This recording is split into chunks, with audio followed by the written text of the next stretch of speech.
right, thanks everybody. Good afternoon, and thank you for joining us to talk about the state of AI in the Department of Defense.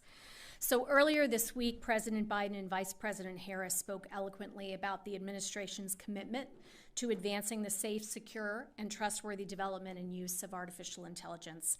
And the president signed an executive order that lays out strong, positive vision for government-wide responsible AI adoption, setting a model for industry and the world.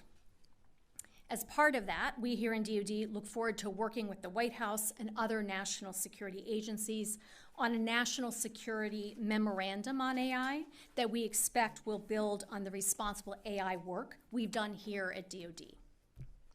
Because this is a topic we care a lot about at DoD, and we've been working on it for quite some time.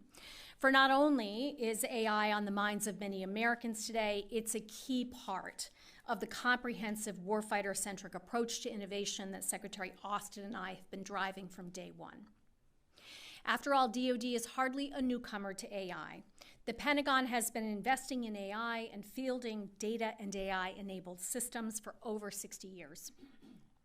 From DARPA funding for the first academic research hubs of AI at MIT, Stanford, and Carnegie Mellon in the 1960s, to the Cold War-era SAGE air defense system, which could ingest vast amounts of data from multiple radars, process it in real time, and produce targeting information for intercepting aircraft and missiles.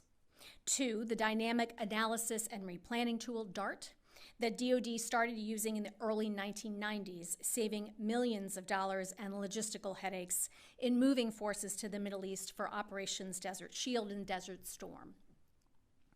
More recently, Apple's Siri has roots not just in decades of DoD-driven research on AI and voice recognition, but also in a specific DARPA project to create a virtual assistant for military personnel.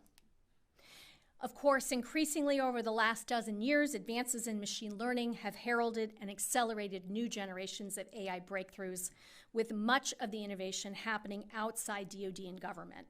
And so our task in DoD is to adopt these innovations wherever they can add the most military value.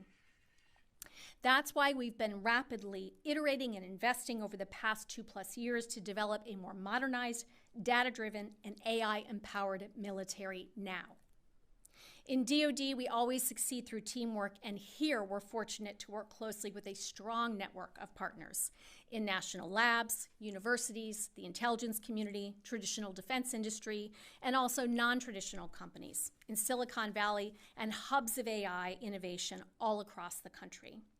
In several of those, we're physically present, including through offices of the Defense Innovation Unit, which we recently elevated to report directly to the Secretary.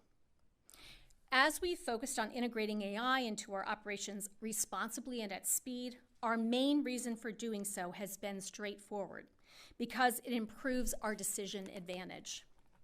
From the standpoint of deterring and defending against aggression, AI-enabled systems can help accelerate the speed of commanders' decisions and improve the quality and accuracy of those decisions, which can be decisive in deterring a fight and in winning a fight.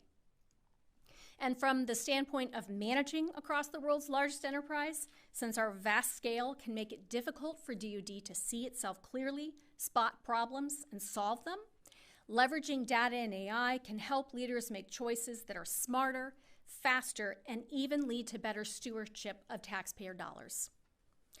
Since the spring of 2021, we've undertaken many foundational efforts to enable all of this, spanning data and talent and procurement and governance. For instance, we issued data decrees to mandate all DoD data be visible, accessible, understandable, linked, trustworthy, interoperable, and secure. Our ADA initiative deployed data scientists to every combatant command, where they're integrating data across applications, systems, and users. We awarded joint warfighting cloud capability contracts to 4 leading-edge commercial cloud providers, ensuring we have computing, storage, network infrastructure, and advanced data analytics to scale on demand. We stood up DoD's Chief Digital and Artificial Intelligence Office, or CDAO, to accelerate adoption of data, analytics, and AI from the boardroom to the battlefield. The Secretary and I are ensuring CDAO is empowered to lead change with urgency, from the E-ring to the tactical edge. We've also invested steadily and smartly in accompanying talent and technology, more than $1.8 billion in AI and machine learning capabilities alone over the coming fiscal year. And today, we're releasing a new data, analytics, and AI adoption strategy, which not only builds on DoD's prior year AI and data strategies, but also includes updates to account for recent industry advances in federated environments, decentralized data management, generative AI, and more. I'm sure our CDAO, Dr. Craig Martell, will say more about that when you all speak with him later this afternoon. All this and more is helping realize Combined Joint All-Domain Command and Control, CJADC2. To be clear, CJADC2 isn't a platform or single system we're buying. It's a whole set of concepts, technologies, policies, and talent that are advancing a core U.S. warfighting function, the ability to command and control forces. So we're integrating sensors and fusing data across every domain while leveraging cutting-edge decision support tools to enable high op-tempo operations. It's making us even better than we already are at joint operations and combat integration. CJADC2 is not some futuristic dream. Based on multiple global information dominance experiments, work in the combatant commands like INDOPACOM and CENTCOM, as well as work in the military services, it's clear these investments are rapidly yielding returns. That's the beauty of what software can do for hard power. Delivery doesn't take several years or a decade. Our investments in data, AI, and compute are empowering warfighters in the here and now, in a matter of months, weeks, and even days. We've worked tirelessly for over a decade to be a global leader in the fast and responsible development and use of AI technologies in the military sphere, creating policies appropriate for their specific use. Safety is critical because unsafe systems are ineffective systems. The Pentagon first issued a responsible use policy for autonomous systems in 2012. And we've maintained our commitment since, as technology has evolved, adopting and affirming ethical principles for using AI, issuing a new strategy and implementation pathway last year focused on responsible use of AI technologies, and updating that original 2012 directive earlier this year to ensure we remain the global leader of not just development and deployment, but also safety. As I said before, our policy for autonomy in weapon systems is clear and well established. There is always a human responsible for the use of force, full stop. Because even as we are swiftly embedding AI in many aspects of our mission, from battle space awareness, cyber and reconnaissance, to logistics, force support, and other back office functions, we are mindful of AI's potential dangers and determined to avoid them. Unlike some of our strategic competitors, we don't use AI to censor, constrain, repress, or disempower people. By putting our values first and playing to our strengths, the greatest of which is our people, we've taken a responsible approach to AI that will ensure America continues to come out ahead. Meanwhile, as commercial tech companies and others continue to push forward the frontiers of AI, we're making sure we stay at the cutting edge with foresight, responsibility, and a deep understanding of the broader implications for our nation. For instance, mindful of the potential risks and benefits offered by large language models and other generative AI tools, we stood up Task Force Lima to ensure DoD responsibly adopts, implements, and secures these technologies. Candidly, most commercially available systems enabled by large language models aren't yet technically mature enough to comply with our ethical AI principles, which is required for responsible operational use. But we have found over 180 instances where such generative AI tools could add value for us with oversight. like helping to debug and develop software faster, speeding analysis of battle damage assessments, and verifiably summarizing text from both open source and classified data sets. Not all of these use cases are notional. Some DoD components started exploring generative AI tools before ChatGPT and similar products captured the world's attention. A few even made their own models, isolating foundational models, fine-tuning them for specific tasks with clean, reliable, secure DoD data, and taking the time to further test and refine the tools. While we have much more evaluating to do, it's possible some might make fewer factual errors than publicly available tools, in part because with effort, they can be designed to cite their sources clearly and proactively. Although it would be premature to call most of them operational, it's true that some are actively being experimented with and even used as part of people's regular workflows. Of course, with appropriate human supervision and judgment, not just to validate, but also to continue improving them. We are confident in the alignment of our innovation goals with our responsible AI principles.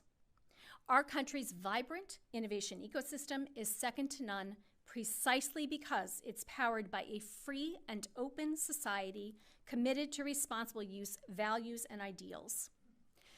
We are world leaders in the promotion of the responsible use of AI and autonomy with our allies and partners.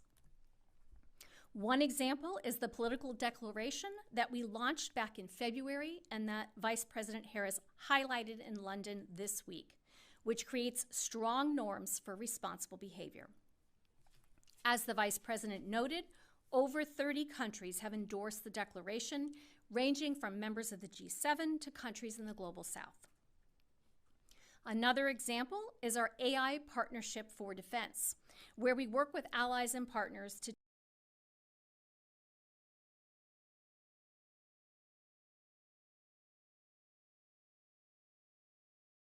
U.S. military have many capable allies and partners around the world, and why growing numbers of world-leading commercial tech innovators want to work with us. Our strategic competitors can't say that, and we are better off for it. Those nations take a different approach.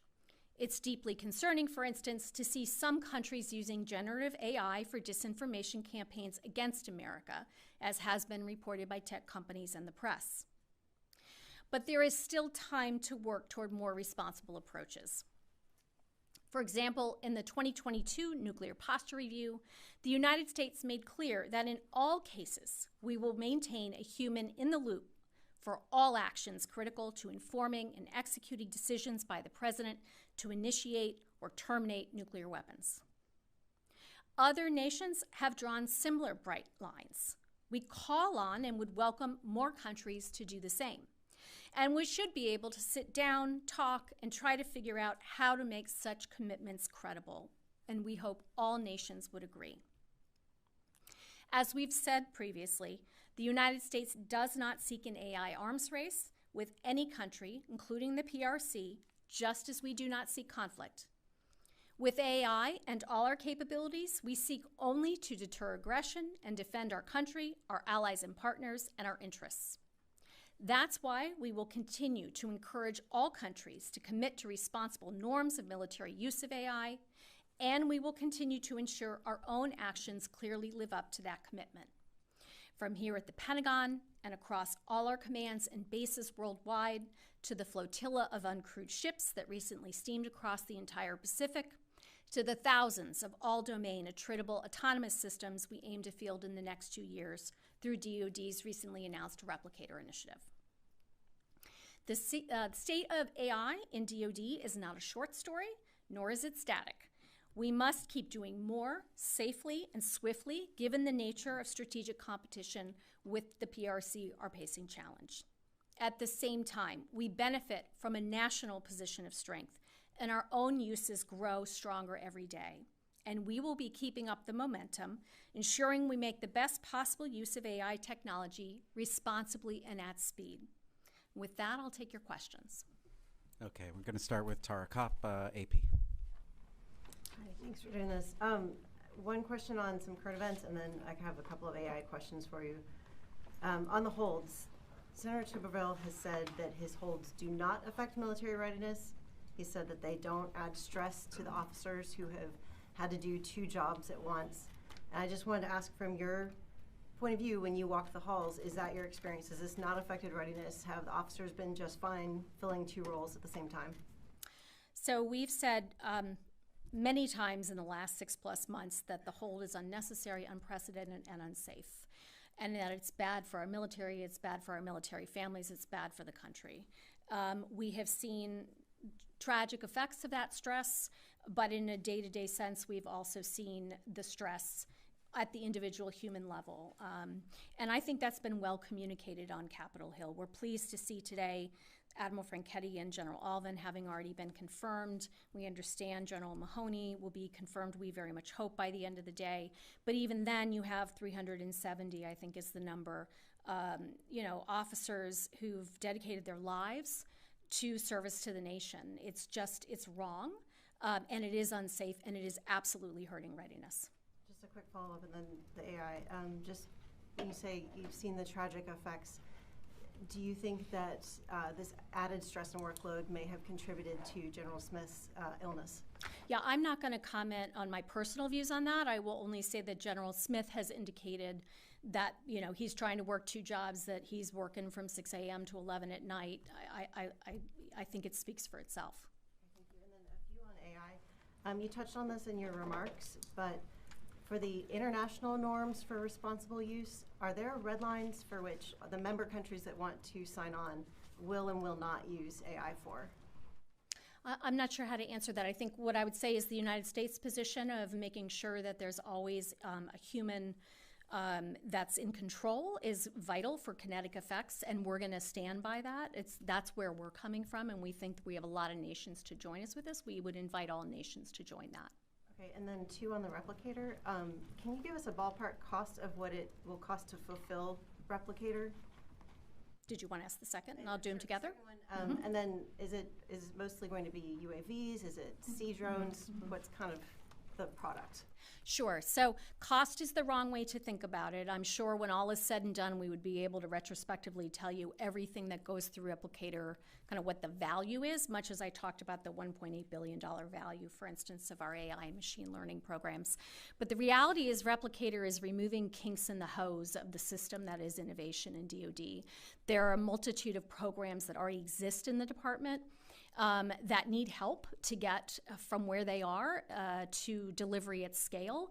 That is where Replicator is focused. So again, I think we could be able to go back and retrospectively capture the cost of that. But I think it's the wrong way to think about the program. It's not a program. It's a process for improving our ability to scale.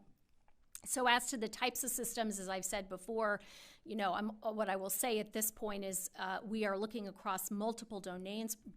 We are seeing systems that fit that definition I just gave you, which is, on the delivery pathway, but facing some challenges, delivering at scale in all of the domains. And that's what we're going to be focused on. Okay, thank you. Next, we'll go to Brandy Vincent from FedScoop. Thanks, Eric, and thank you for doing this. 2 lines of questions for you. First, top tech experts have warned that DoD must be AI ready by 2025. What does that really mean to you, and what will it take for the department to meet that aim? Can you speak to any tangible actions in this new strategy from the CDAO that will really ensure that the U.S. military reaches near-term AI readiness goals? Sure. I think the number one thing I would say we need is on-time appropriations and predictable resourcing to the plans that we've already put out. Our 2024 budget request has this really healthy, focused investment on AI, for example. I think that's a major plus up once we can get those appropriations to getting to those goals. But absent any predictability in our funding stream, it's very difficult for us to be able to project with accuracy what we can and will deliver. What I can tell you is we are making strides every single day. And our experimental approach, the strategy you'll hear from Craig later today, really building out that iterative learning as we go and improving as we go is great. And I think that's a key piece of how we get there. The other key piece, as I mentioned in my remarks, is the partnerships. We have leading edge companies, researchers ready and willing to work with the United States. They see the value proposition. They see the challenges that authoritarian states are putting forward with their approach to AI, and they want to work with us. That's really what's going to help propel us as well. And then can you speak to how the CDAO and DoD has been advising and supporting Ukraine's experimentation and application of AI in this conflict? Is the team at CDAO providing algorithms or other capabilities to Ukraine? Sure. What I would say is CDAO is part of our whole team effort here in the department to provide assistance and support to Ukrainian partners. So they are part of the team. I think what we've seen play out in Ukraine is instructive for where the department in general is going, which is you've got to have really good quality data, and then you got to take that decision quality data and move it to the either operator, logistician, decision maker, and that's what we're doing here at DoD. Thank you.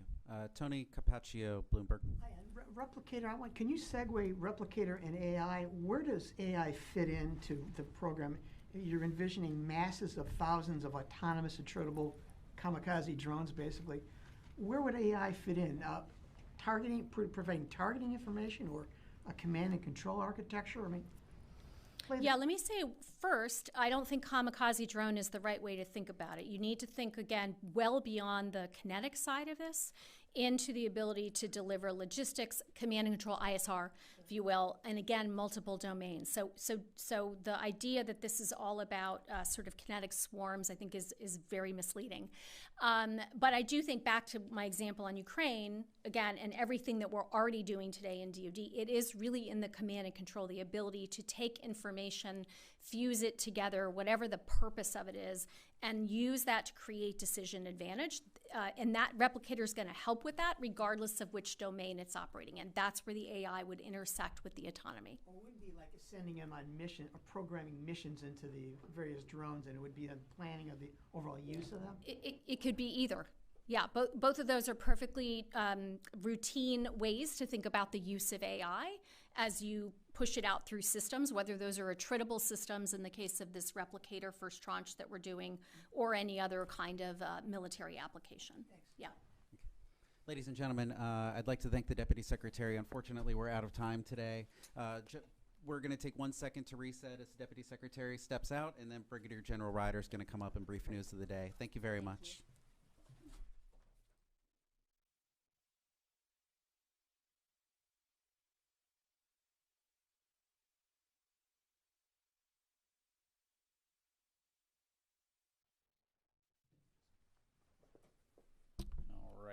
Good afternoon, everyone. Thank you, sir. All right. Just a few things to pass along, and then we'll get right to your questions. I'm cognizant of your time today. So, first of all, the Department of Defense continues to closely monitor the situation in the Middle East and maintain a steady focus on our critical lines of effort. As you've heard Secretary Austin reinforce earlier this week, foremost, we will continue to protect American forces and citizens in the region. Second, we continue to flow critical security assistance to Israel as they defend themselves against further Hamas terrorist attacks. Third, we're coordinating closely with the Israelis to help secure the release of hostages held by Hamas, including American citizens. And fourth, we've strengthened our force posture across the region to deter any state or non-state actors from escalating this crisis beyond Gaza. Secretary Austin and DoD leaders are actively engaged in frequent communication with our partners in the region to discuss the situation as we work to prevent this from broadening into a larger regional conflict. And in those discussions, the Secretary has also reaffirmed the U.S. emphasis on the protection of civilians and unfettered access for the delivery of humanitarian aid for civilians in Gaza. Separately, next week, Secretary Austin will travel to India, the Republic of Korea, and Indonesia for several important engagements to further bolster our strong relationships in the Indo-Pacific region. The Secretary and India's Defense Minister will participate in the 5th 2+2 ministerial dialogue alongside Secretary of State Blinken and India's Minister of External Affairs. Secretary Austin will then travel to the ROK for meetings with the ROK Minister of National Defense, which include the 55th Annual Security Consultative Meeting and the inaugural ROK United Nations Command Member States Defense Ministerial Meeting. Finally, Secretary Austin will participate in the 10th ASEAN Defense Ministers Meeting Plus, or ADMM Plus, in Jakarta, Indonesia. This will be the Secretary's 4th trip to the Indo-Pacific region this year and his 9th since becoming Secretary of Defense. The trip comes as the United States, along with U.S. allies and partners across the Indo-Pacific, continues to deliver historic momentum toward a shared regional vision for peace, stability, and prosperity.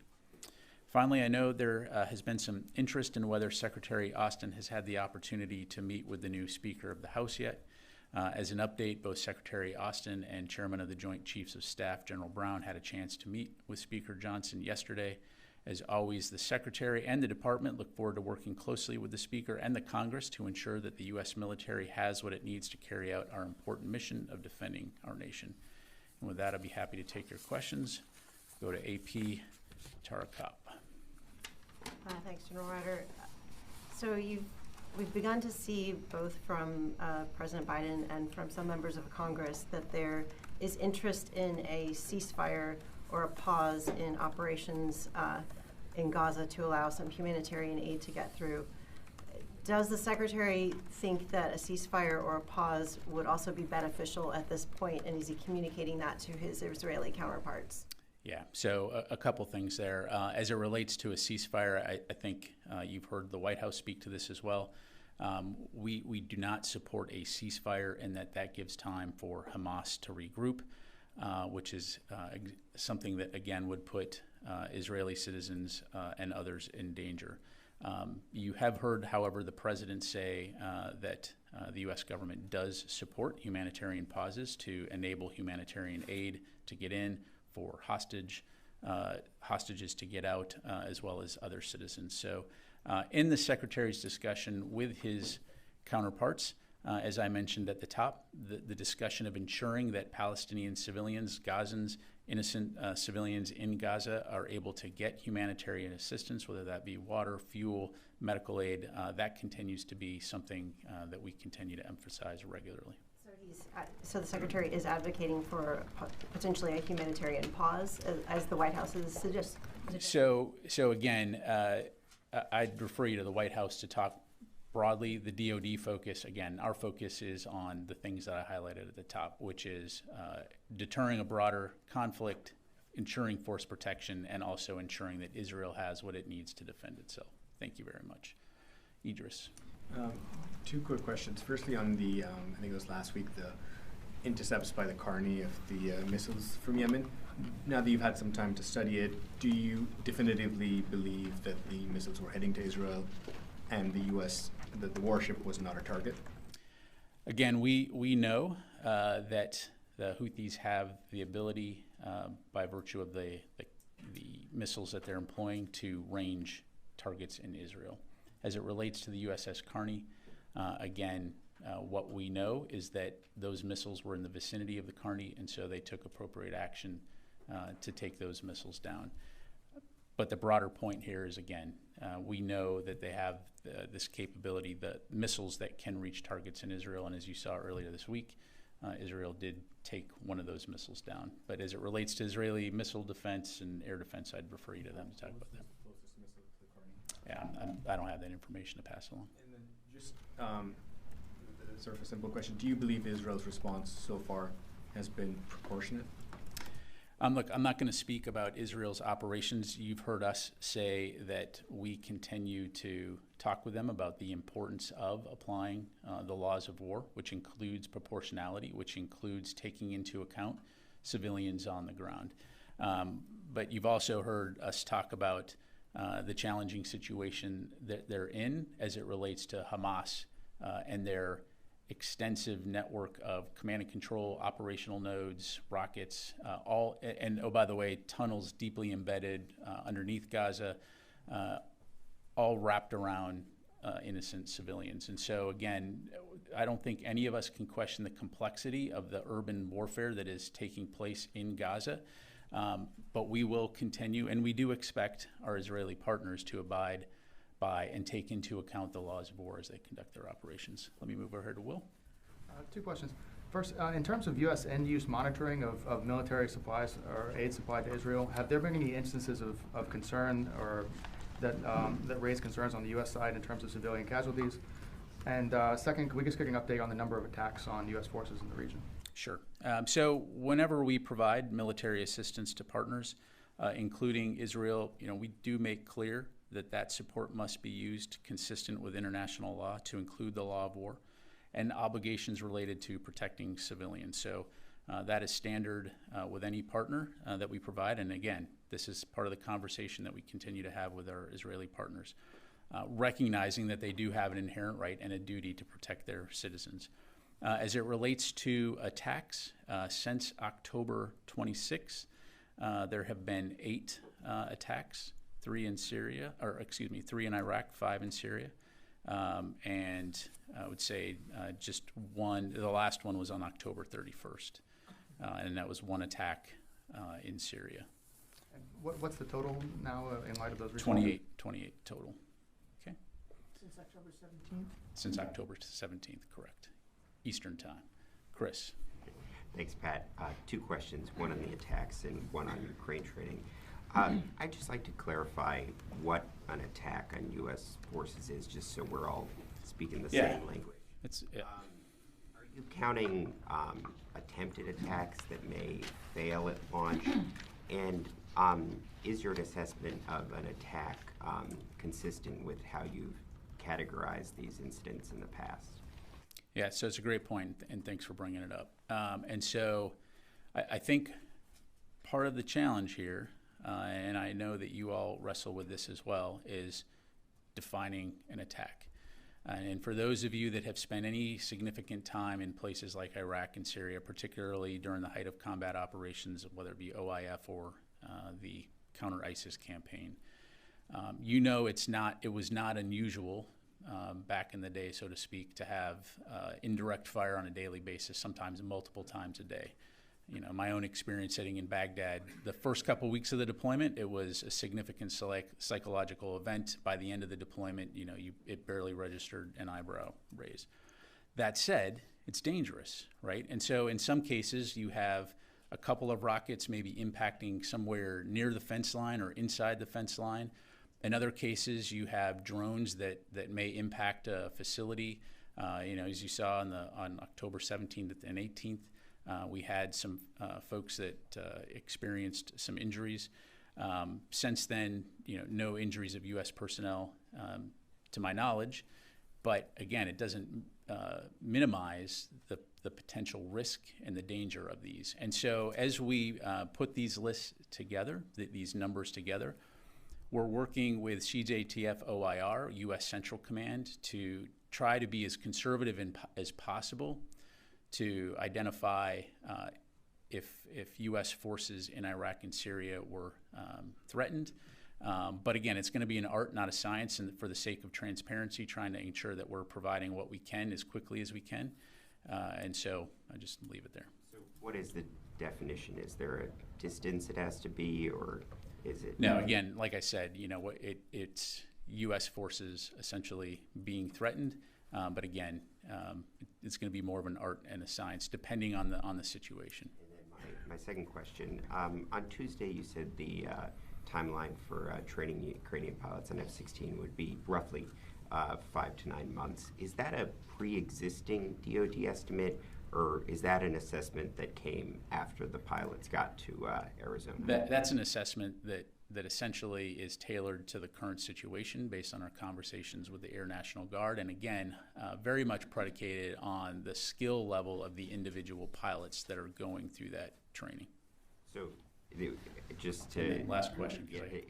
Just to clarify, it's not an Air Force briefing, man. Although I do appreciate it.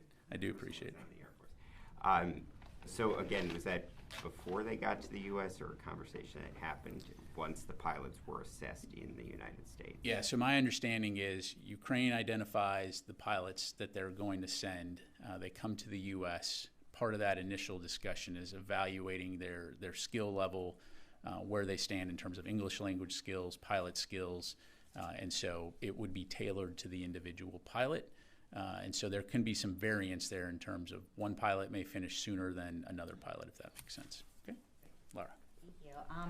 One quick question and then a follow-up. Does DoD have any role in making sure that aid can continue to flow into Gaza? Is DoD actually doing anything to do that? So right now, the Department of Defense is not physically part of that process, but again, as part of the broader U.S. government. And as I mentioned, this is a discussion that the Secretary does have with his counterparts in terms of, particularly encouraging Israel to ensure that that aid can get in.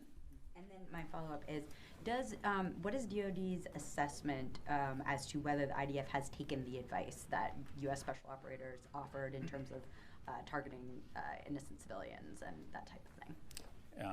You mentioned special operators. What do you mean? Yeah, the special operations team that was in Israel giving advice on targeting and civilian casualties. What is DoD's assessment of whether the IDF has actually put that into practice? Yeah, so just to clarify, the special operations forces that you're talking about are those individuals that shortly after the October 7 attacks are helping to advise on hostage recovery. They are not participating in, we the U.S. military are not participating in IDF target development, helping them run their campaign, just to be crystal clear that it is their operation, they're running their operation, so that planning element is providing planning and intelligence support as it relates to hostage recovery.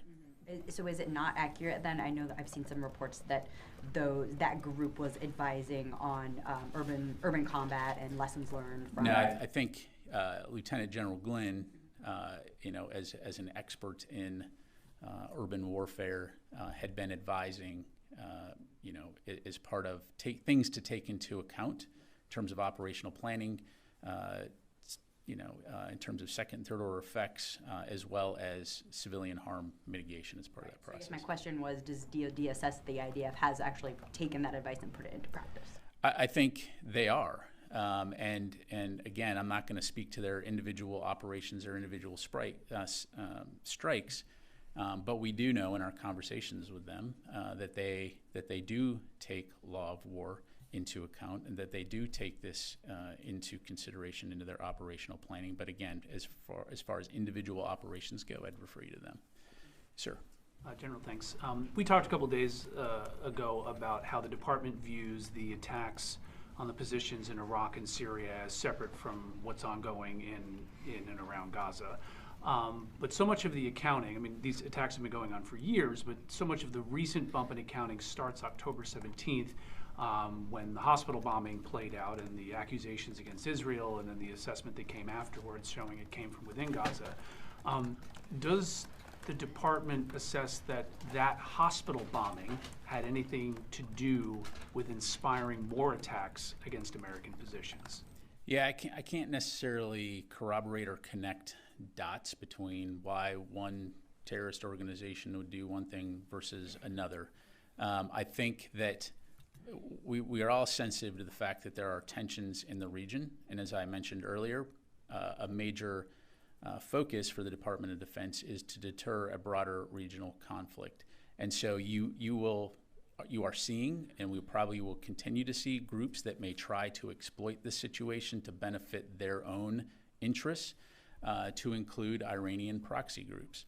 And so our point in all of this is our forces that are in Iraq and Syria are there for one reason only, and that's the enduring defeat of ISIS, and that's what they will continue to stay focused on. But if those forces are threatened, we will not hesitate to take appropriate action at a time and place of our choosing to protect those forces. And so again, within the context, the broader strategic context of everything that's happening in the Middle East and the broader region, we will make those decisions very deliberately, very thoughtfully, again, with the broader objectives in mind of protecting our forces and making sure that this does not spin out of control into a broader regional conflict. So you see it more as maybe perhaps some of these groups acting in isolation or using the situation in and around Gaza as leverage or as justification or just as a broader threat environment to conduct these attacks.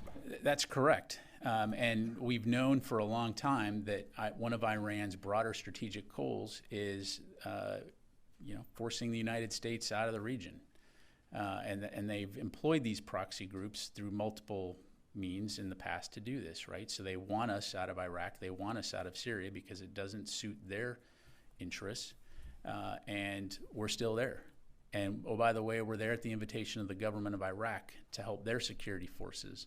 And oh, by the way, it wasn't that long ago, although I guess it, relative, that ISIS was 24 kilometers outside of Baghdad. And so no one wants to see those days come back. So we're going to continue to make sure that doesn't happen.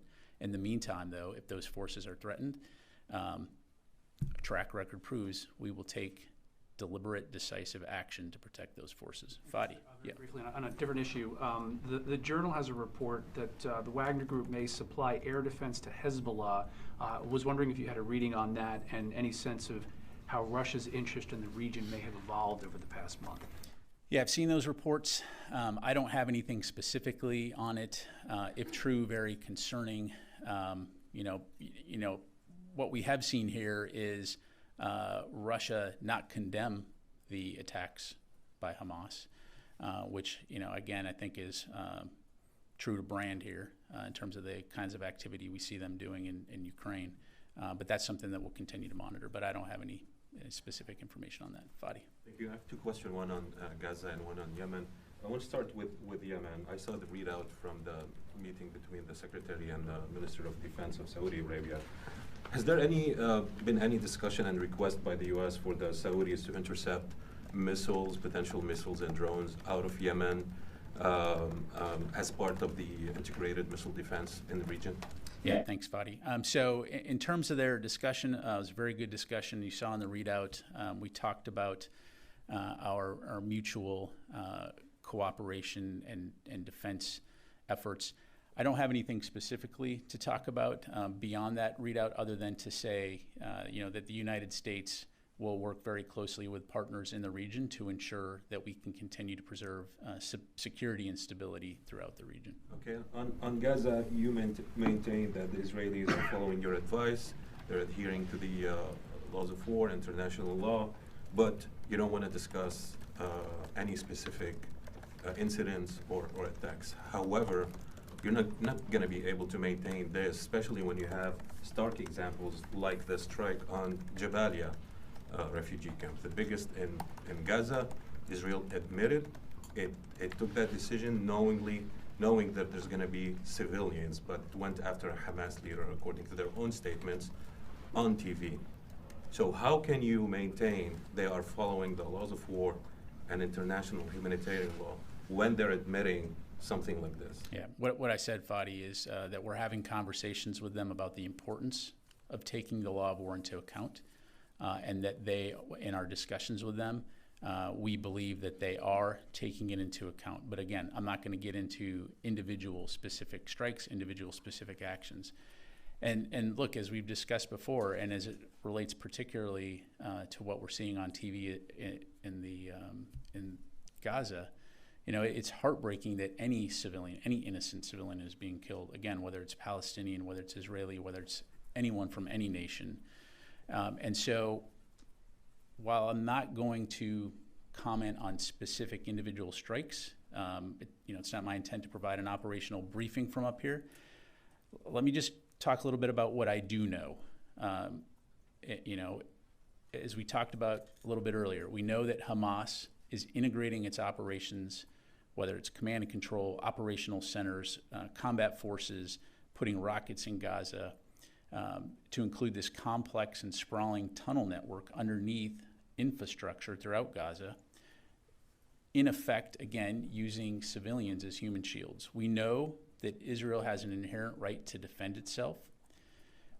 They were brutally attacked on the 7th of October, 1,400 people killed, over 200 hostages, not only Israelis, but citizens from around the world that are being kept and used again as bargaining chips. And oh, by the way, Hamas has said repeatedly that they will continue to do these type of October 7 attacks until Israel is eliminated. And so, as I mentioned, there's no question at the complexity of the challenge that is confronting the Israeli forces as they conduct operations in this urban environment. We also expect Israel to take into account the laws of war as they plan and conduct their operations. And we want them to distinguish between terrorists and civilians. And so we'll continue to have those conversations. But at the end of the day, this is their operation. This is their effort to protect their citizens. May I follow up? Sure. Thank you for the answer. I respect you don't want to discuss like specific incident from the podium. Are you raising specific incidents with your counterparts in Israel, like the Jabalia strike? Look, Fadi, we are, again, the Secretary and other DoD officials are daily having conversations with our Israeli counterparts about the situation in Israel. And again, the importance of protecting innocent lives and taking Palestinians and others into account as they conduct their operations. And again, look, I know I'm probably belaboring the point here, but we truly want a scenario here where both innocent Palestinians and innocent Israelis can live together peacefully, securely. And as I mentioned on Tuesday, unfortunately, the common denominator here is Hamas, which is putting both of these peoples in a very challenging and unfortunate situation. So for our part, we will continue to work very hard, not only to support Israel, but also to ensure that Gazans are able to get humanitarian assistance and the support they need. Thank you. Okay, Nancy. I had a couple questions, just seeking clarification. Earlier in this briefing, you said that you, the U.S., have made clear to the Israelis that any support must be consistent with international law. Who within the U.S. government determines whether the Israelis are applying international law appropriately? Yeah. So Nancy, I'm not a lawyer. Again, we'll continue to have those conversations. I'm not in a position right now to talk about individual actions, activities, or assess and provide a play-by-play assessment of Israeli operations. Again, we are where we are at this point in time, and I'll just leave it at that. No, I appreciate that. I'm not looking for incident by incident. I'm looking for bureaucratically, how do those assessments happen? Is there a way to consider taking that question so that we can understand the process by which the U.S. makes its determinations?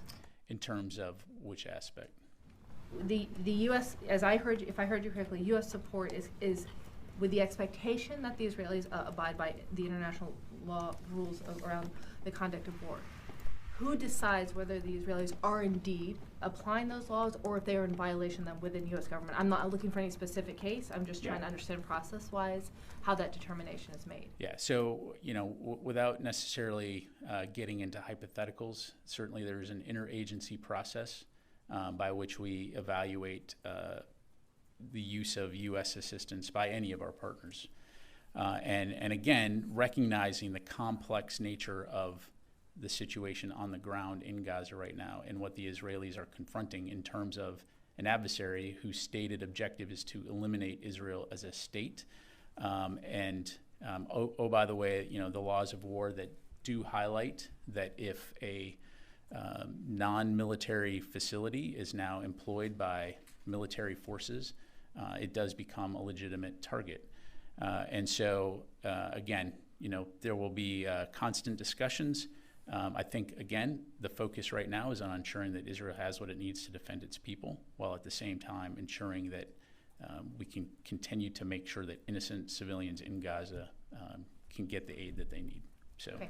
And then the Secretary hasn't been in this briefing room doing a press conference with the chairman since January of 2022 in terms of answering broad questions. Given that the U.S. has now deployed 1,200 troops approximately, sent air defenses, sent 2 aircraft carrier groups into the region, can we expect to hear from him directly? Does he feel that he has a responsibility to talk to the American people directly and answer questions directly, given the seriousness of the situation that we're in right now?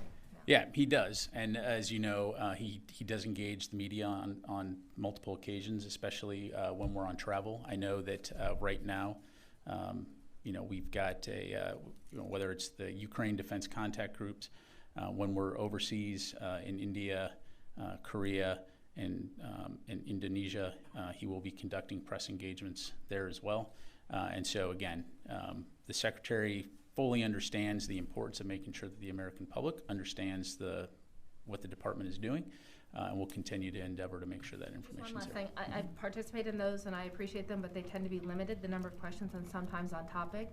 And almost 2 years is pretty pretty long period for Secretary of Defense and the chairman to not come to this room and answer questions on a wide variety of topics more than a handful at a time. So I would just make the plea that given the news events, the level of U.S. involvement, that he treat this as an opportunity to engage with the press. Yeah, thanks for that, Nancy. Appreciate it. Warren. I was wondering if you could say, broadly speaking, does the U.S. think Israel has been effective in targeting Hamas in Gaza, and does the U.S. believe the campaign has significantly degraded Hamas? Yeah, thanks, Warren. So it'd really be inappropriate for me to provide a battle damage assessment from the podium. This is an Israeli operation. I'd refer you to them to talk about that. And again, we know that they have a tough task at hand, which is fighting an enemy that has sworn to defeat them and destroy the state of Israel. And we do know that they are actively going after Hamas leaders. But again, I'd refer you to them to talk about that. And just one more very quick one. The U.S. has or is about to have 2 carriers in the Eastern Med. Will immediate embark be allowed? If not, why not? Oren, look, we fully understand the request. We will take it under advisement, and if an opportunity presents itself, we'll certainly make that available. Thank you very much. Time for a few more. I'll go to Ashley, and then I'll go to the phone. I wanted to ask about the weapons deliveries to Israel. Have any constraints been placed on how they use the weapons? Look, beyond broadly speaking what I've talked about, we are not putting constraints on Israel in terms of how they conduct their operations. They are professional military, well-trained, well-led, and so I'll just leave it at that. And then I also wanted to ask, the Treasury Department unveiled like 130 new sanctions placed on entities and people related to Russia and the defense industry base. Could you broadly speak of observations of the defense industry base there right now and what you're seeing, their ability to regenerate, to get new equipment, whether it's like pulling from Turkey, the UAE, or other countries, or just internal? Sure. I mean, broadly speaking, the energizing of the defense industrial base has been a key priority for Secretary Austin, particularly coming out of COVID, but most importantly, as we continue to look to support Ukraine and now Israel, as well as our other commitments internationally. And so our acquisitions and sustainment team has been very, very active in terms of meeting with our international allies and partners. Most notably, the national armaments directors have met pretty much every single month following the Ukraine Defense Contact Group to look at ways that we can capitalize on one another's industrial bases to ramp up production of key requirements as it relates not only to supporting our partners like Ukraine, but also replenishing our own stocks. And so that will continue to be an area of significant focus, but we're confident that we will be able to meet all of those needs. Thank you very much. Okay, sir. Thank you, General. Just want to go to the phone, sorry. Just to follow up on an answer you gave to Nancy's line of questioning, you said that the determination about whether international law and the rules of war are being followed is an interagency process. So this is, there is no, it sounds like what you're saying is no outside agency. No, what she asked, what I thought I heard was how do we, within the U.S. government, how would we conceivably make a determination like that, right? So my response was, as part of an interagency process and review, that could conceivably be a question that's answered. I'm not going to speak for any independent group or folks outside of the U.S. government that may come to their own conclusions. Well, right, and so I guess my question is, would those conclusions play any role in the U.S. government's determinations? Yeah, so I appreciate the question. I just don't want to get into hypothetical scenarios right now. Okay, I'll come to you, Mike. Let me go to Jeff, task and purpose. Thank you. The recent airstrikes in Syria were meant to deter attacks on U.S. troops in Iraq and Syria. Given that there have been more attacks since then, is it accurate to say that in a strategic sense, the airstrikes failed? So first of all, again, Jeff, we will continue to do whatever we need to do to protect our troops. I'm not going to get into telegraphing how and when and if we may respond, other than to say, again, we would do so at a time and place of our choosing. And if you're, these Iranian proxy groups, which have been endeavoring to try to expel the United States from the region, then you failed. And then, more broadly speaking, again, our broader, more strategic focus here is, again, preventing a wider conflict. Thank you. Mike. Yeah, I want to get back to General Glenn's mission. I want to confirm he was there to provide his experience, or not, hints or help to Israel because of his experience over the breadth of urban warfare, how to apply fire and maneuver in that kind of environment. He wasn't there simply to push them to follow the rule. No. Look, so if you're Israel on October 8th, you find yourself in a very dire situation where a significant number of your civilians have just been executed by Hamas and 200 hostages. Lying before you is, oh, by the way, where did these terrorists come from out of Gaza? So as you contemplate having to go into Gaza, having someone, and again, we have a long-standing relationship with Israel, exercises, sharing of information. So that in and of itself is not unusual. But by being able to say, hey, here's a guy on our team that has a deep understanding of how to do these kinds of operations. And so as you contemplate doing it, recognizing that it's going to be a tough fight, but also recognizing that we learned a lot on what these operations entail and how to do them successfully, to include things like accounting for civilians, which you have to take as a strategic aspect in conducting these things. There is no such thing as conducting these in isolation. So we want you to have the benefit of that expertise. He provides, be able to ask those tough questions as they, kind of the Socratic method. And then, it was always intended to be temporary, and so he's home. How was his mission there received by Israel? Does the Pentagon think it was well received by them, that they? Yeah, I mean, I don't want to speak for Israel. I will just say largely, broadly speaking, rather, I think Israel has been very appreciative across the board of the support that the United States has provided, and particularly how quickly we came to their aid in the wake of these terrorist attacks. And now that Israel is actually moving into Gaza City, now does the U.S. still have these urban warfare subject matter experts there? They've departed. They've all departed. They've all departed. Okay. We go to Liam, and then we'll do one more. Thanks, General. This is a quick one on the Jabalia strike. After that happened, the Israeli government said they were targeting a Hamas commander who was hiding out there. Hamas has said there was no such commander. Does the DoD know which side is true there? So I don't have any intelligence to pass along. I'm not going to get into intelligence again. We know that Israel is going after the leadership and the forces of Hamas, and I'll just leave it at that. Okay, thank you. Yes, sir. And I'll come to you, Tony, and then you'll be the last question. Thank you, sir. Two questions, please. One, as far as Secretary of Defense and Secretary of State's visit to India is concerned, and as far as AI, when Prime Minister Modi was here in the White House in June, President Biden and Prime Minister Modi both discussed AI in a detailed, even a T-shirt was presented to Prime Minister Modi by President Biden.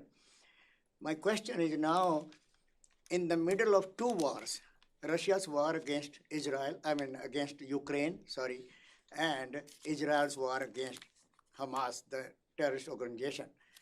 This is the meeting of 422 in India. So you think AI and these wars will be discussed there, and what we expect as far as AI concerned for common people? Yeah, sure. So as it relates to the Secretary's meetings in India, we'll certainly have much more to say in the days ahead. Broadly speaking, it will be focused on looking and exploring areas where our two countries can continue to work together to further bolster security in the region and capitalize on the unique aspects that both of our nations can bring together toward that end, and ensuring a free and open Indo-Pacific. As it relates to AI, I don't have anything to pass along, but again, much more to follow. Another question is, thank you. Indian American community is protesting that Qatar, who has no human rights, no freedom of press and all that, they have falsely accused without any charges or without any hearings, 8 veteran Indian Navy people and straight to death penalties because of India's support for Israel and condemning Hamas. And what do you think about this no rule of law? And these are 8 veteran Navy Indian officials. Yeah, no, I appreciate the question. It'd really be inappropriate for me to get into the domestic affairs in India, so I'd refer you to the government of India. All right, last question, Tony. You announced 300 additional U.S. troops going to the region. Are any other prepare to deploy orders being converted to deploy orders? Yeah, I don't have anything new to announce in regards to deployments at this time. So. Israel-Hamas supplemental question. Buried in the $108 billion supplemental is $3.4 billion for the U.S. industrial base, submarine industrial base tied to AUKUS. There is a submarine industrial base report that the Pentagon will not give to members of Congress. They've classified it or whatever, CUI'd it or whatever. Do you have anything on why they can't, DOD cannot give the report to Congress and release an unclassified summary, given you're asking for $3.4 billion for the U.S. industrial base? Yeah. Thanks, Tony. I don't have any information on that. We'll take that question and we'll get back to you. In terms of why it's either secret or CUI'd, what plans do you have to send it up to the Hill and disseminate it publicly, given the amount of money you're asking for? Okay. Yeah, I just don't know, so we'll take that. All right. Thank you very much, everyone. Appreciate it.